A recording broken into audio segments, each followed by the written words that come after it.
My grandson, John, looked at the table and murmured softly, "The fork is missing." At such a casual remark, my daughter Mia reacted, "Oh, I'm sorry. I'll get it ready right away." As I was about to get the fork, John said loudly, "I'm sorry. I'm sorry, Dad. I'll take the punishment today. So, don't do it for Mom." Punishment? What on earth was John talking about? I couldn't understand what he said. But both Mia and John seemed tense and rigid. Punishment? Don't worry about it, John. It was Grandma who forgot to put out the fork. John looked at me, then shifted his gaze to my daughter's husband, Christopher. Come on, John. What are you talking about? Christopher was clearly disturbed. I began to realize the unease I had been feeling. Both Mia and John seemed incredibly tense when speaking with Christopher.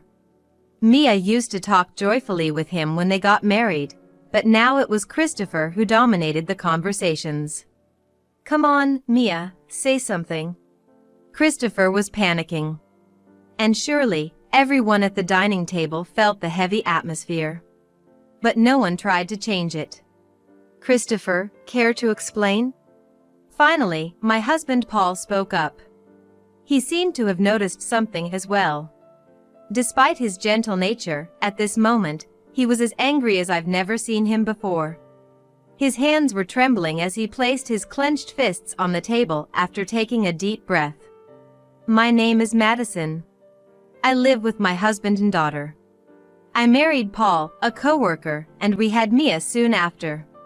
There was a time I debated quitting my job, but Paul supported my desire to continue working. Since Mia's birth, we've shared household chores and childcare, supporting each other through life. According to my husband, whoever is free should do the housework. He took care of cleaning, laundry, and cooking more than I ever expected. When Mia was small and sick, forcing me to miss work, we took turns taking paid leave so the burden wouldn't fall solely on me. We don't adhere to traditional roles of dad or mom. We work for Mia and our family, cherishing the days we spend together. Now Mia has grown up and turned 25 this year. It seems she has someone special at work and plans to bring him over soon. My husband says, "It's too early." But I got married at Mia's current age. He becomes tongue-tied when we talk about those days. Later, Mia brought home a man named Christopher, a pleasant young man with a clear voice. My husband seemed to like him immediately. "Christopher, drink more." Encouraging him to drink more. "Dad, Christopher isn't much of a drinker." "It's okay, Mia. I'm happy. I got to properly greet Mia's precious parents, so this is nothing." Christopher seemed slightly drunk, slurring his speech but responding well. Watching their interaction, I thought, honestly, it's unlikely such a fine young man would be left alone by other women. Working has allowed me to interact with many young people. While I can't say this about everyone, the men who seem like good young men are usually popular. From a parent's perspective, Mia is quite beautiful. But I wanted to know why he chose Mia. "Christopher, don't push yourself. This guy is just a bit sad about Mia leaving home. He's just trying to drown his sorrows in alcohol." My husband muttered in a low voice, "Be quiet," as if sulking like a child. With Christopher slightly drunk, I decided to ask him directly. "So, Christopher, you seem popular. What made you choose our Mia?" In a soft voice, Christopher said, "Well, I'm not popular." Then he laughed and shared how he got to know Mia. Christopher and Mia started their careers together, training in the same team. They hit it off during that time, and after training, Christopher was assigned to the headquarters in Boston, while Mia was placed in a local branch, but they kept in touch and supported each other. Occasionally, Christopher would visit Mia's branch on business trips, and they would have meals together. One time, I made a mistake at work. Anyone could have just offered comfort, but... Christopher continued, while covering the now sleeping husband with a blanket, looking at Mia. Mia laughed it off.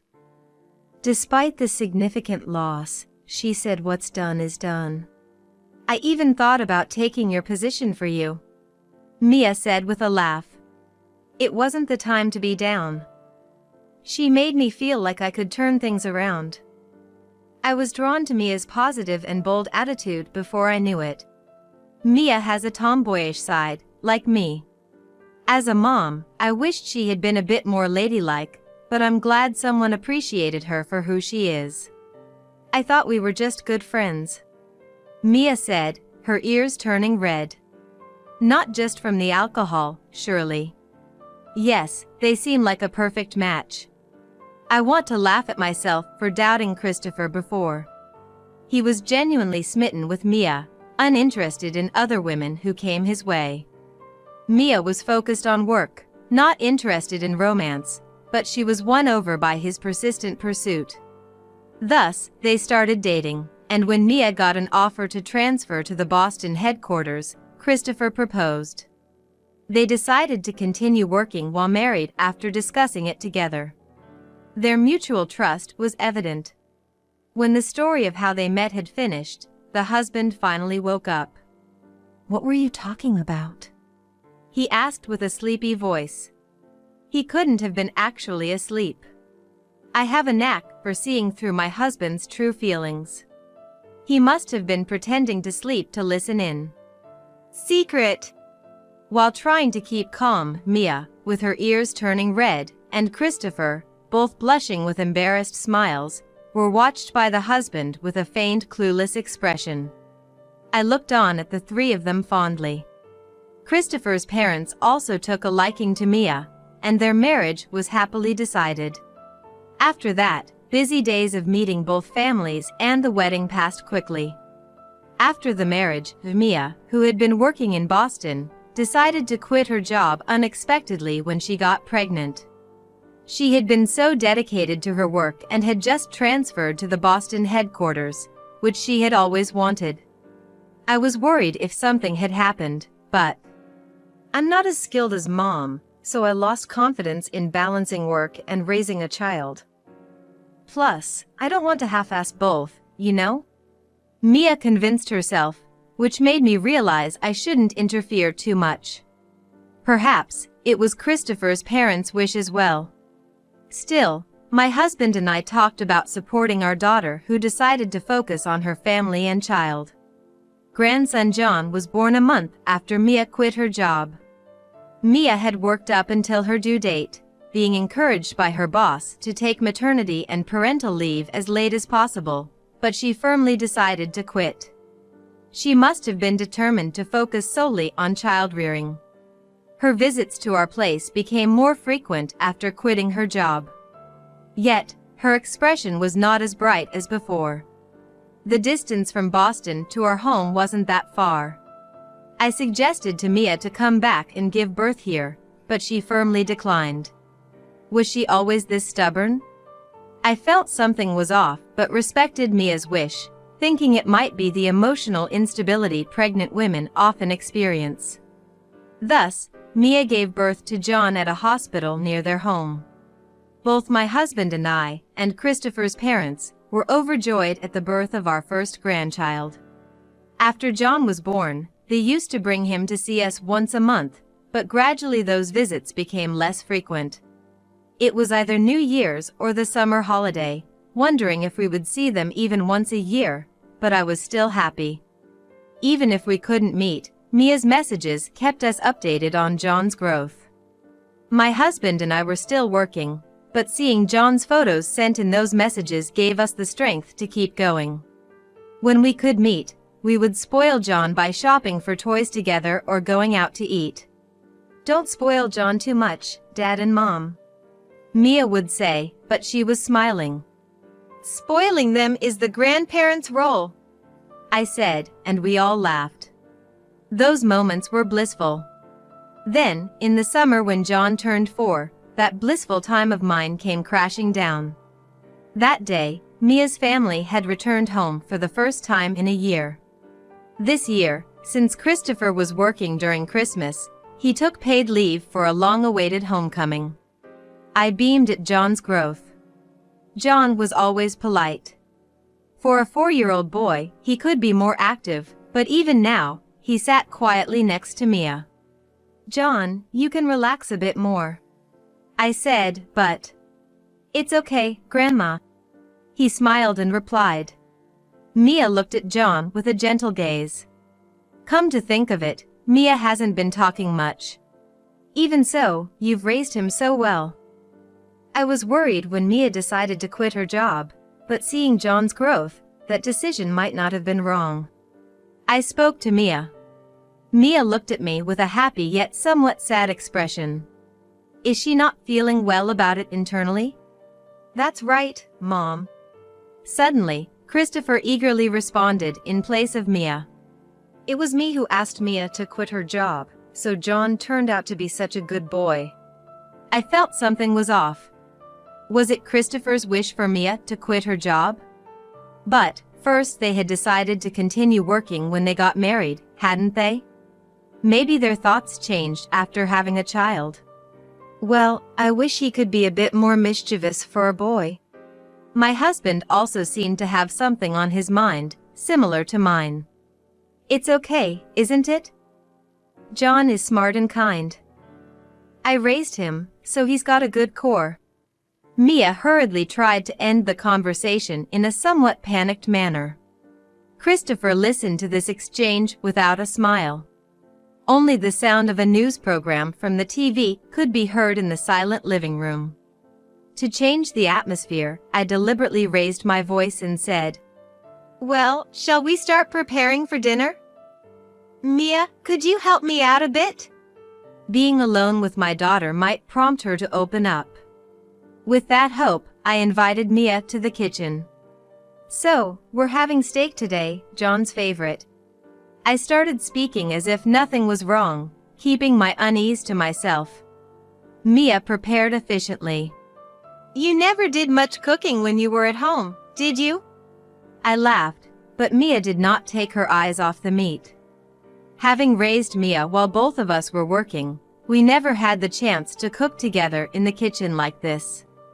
Mia often came home late from cram school or club activities during middle and high school, and she started part-time jobs when she became a university student, so she was rarely home. I think I made her feel lonely. That's why I thought she chose to quit her job and stay home for John, but from what Christopher said earlier, it seemed not to be the case. I stopped my hands, turned towards Mia, and asked, Hey, Mia. Is there something you want to talk about? Mia stopped moving. After a moment of silence, she also looked into my eyes. Well, Mom. And started to say. It seemed she was struggling to find the next words, maybe hesitating about something. Just as I was about to speak, the beer's run out. Dad said to go get some. John came into the kitchen.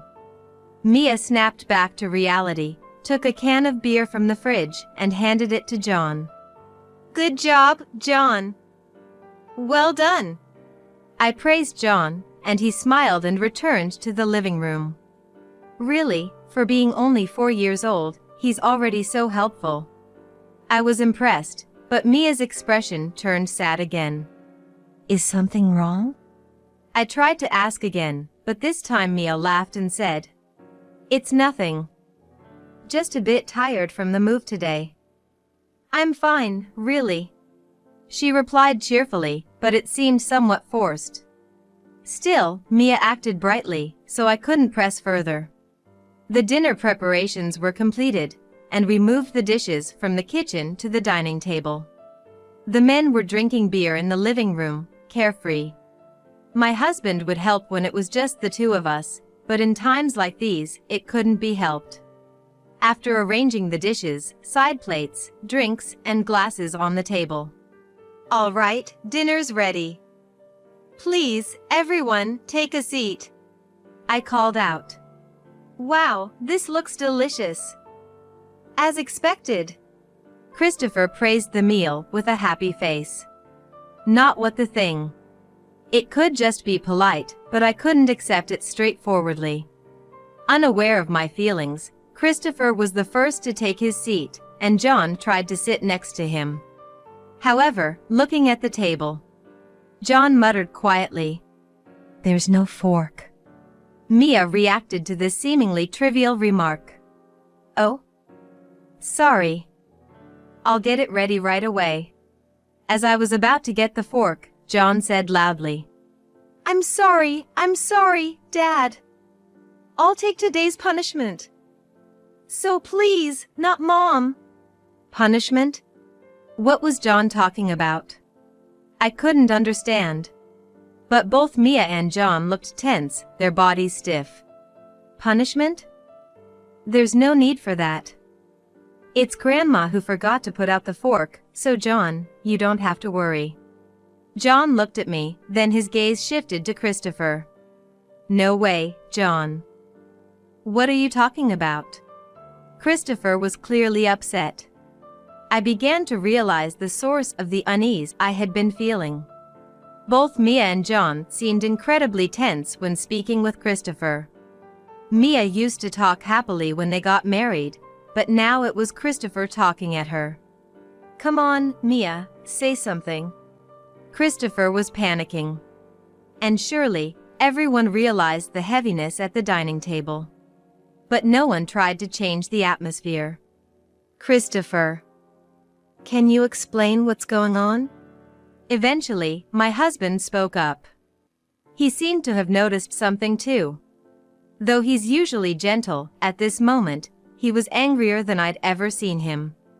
While taking a deep breath, his clenched fist rested on the table, trembling. Christopher remained silent, not saying anything. No matter how much my husband pressed, Christopher wouldn't open his mouth.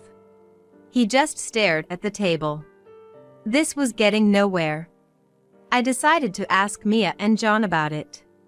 What does punishment mean? Is it a usual thing? Mia didn't respond, but John slowly nodded as if he had made up his mind. Usually, Mom, when Dad. John started to speak slowly. The things John recounted were unbelievable. If Mia tried to enjoy household chores even a little, she would be berated or hit. If he didn't like dinner, he'd throw it in the sink and go out to eat alone. If Mia wasn't awake waiting when he came home late, he would scold her severely. Just listening made my heart feel like it was going to burst. I've seen Mom being treated like that since I was little. Lately, if I don't do things properly, Mom gets scolded for my mistakes too. John was being so mature to prevent Mia from getting scolded because of him. I'll be 5 soon, so I thought maybe I could start protecting Mom. So, the punishment should be mine. John. Did Mia realize how John felt? She started crying, unable to speak. Is what you're saying true? My husband raised his voice and confronted Christopher. But Christopher wouldn't even look at us. He just sat there, head bowed. I've had enough. Finally, Mia opened up about everything. Things were fine when they first got married, but Christopher's attitude changed gradually. The moment Mia's pregnancy was confirmed, he pressed her to quit her job, and when he realized Mia wouldn't easily agree, he went ahead and informed her workplace about her resignation without her consent. Mia, hearing about this from others, tried to discuss it with him, but you've got no choice but to quit your job. He refused even to talk about it. The emotional instability and physical discomfort of pregnancy compounded, and Mia chose to resign. She had planned to work until the last month, but was met with constant sarcasm from Christopher during that time. He never once showed concern for her condition during or after the pregnancy. He didn't help with childcare at all, sometimes leaving the house at night because of the baby's crying and not returning.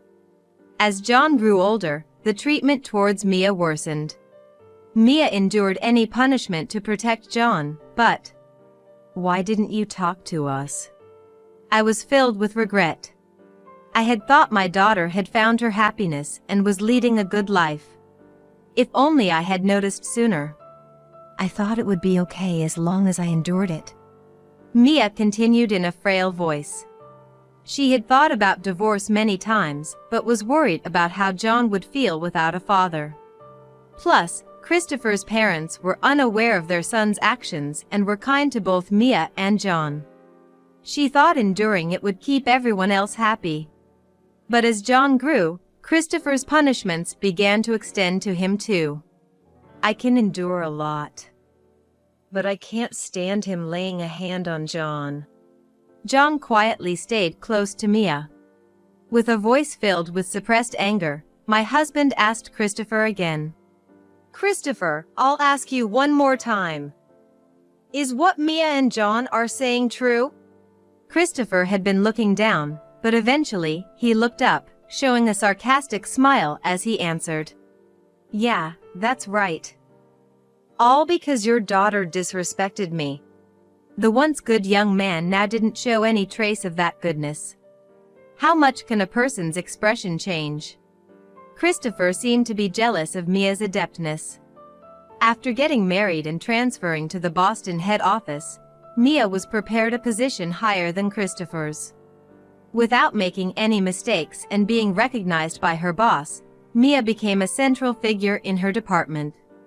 Though Christopher was in a different department, being married made the comparisons between them more frequent. People say the wife is better at her job.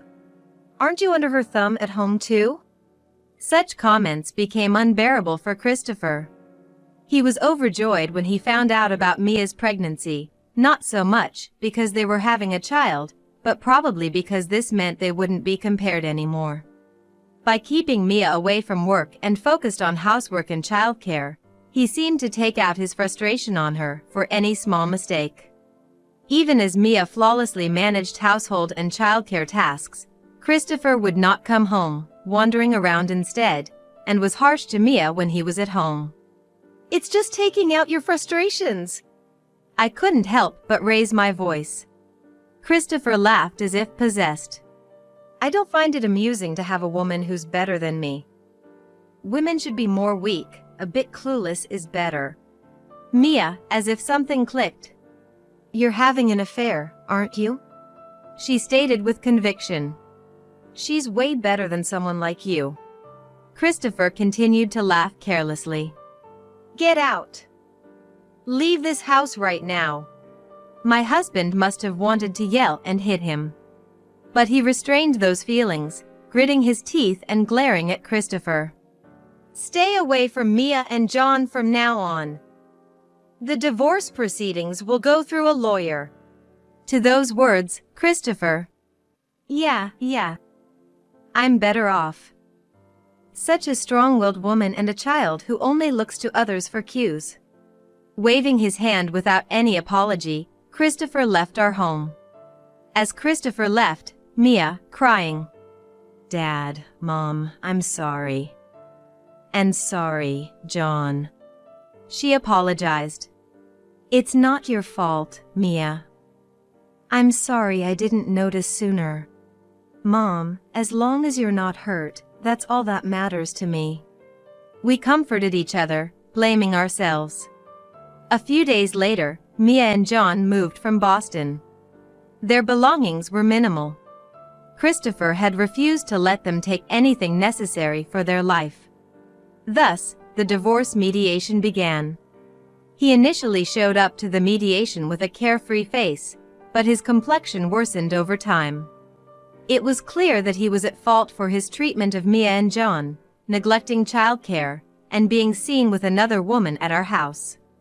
Without much resistance, the divorce mediation concluded smoothly.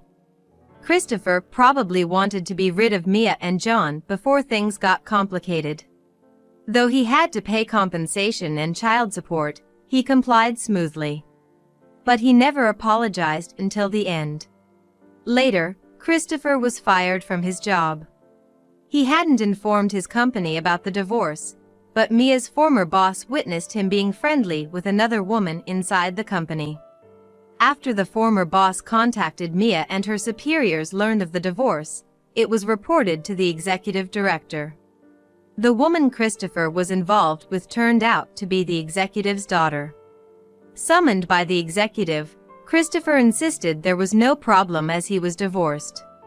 But he was the one who had been deceived. He said he was breaking up with his wife and forced me. She was telling this to her father. She had a fiancé, and Christopher was just a fling. In the end, it seems he was forced to resign abruptly due to the accusations of infidelity during his marriage. Since then, he has become estranged from his family home, chased by the demands for compensation and child support, and now he's living in extreme poverty. Mia has changed her phone, so contact is not possible, and any calls to our house are handled by my husband. The reason he doesn't persistently follow us is thanks to mine and my husband's profession. We were both police officers. Christopher knows this, so he cannot act boldly. Since then, Mia and John have started living in our home. Mia, using her old job connections, has found new employment and is working hard. John quickly adapted to the new environment and made many friends at his transferred preschool.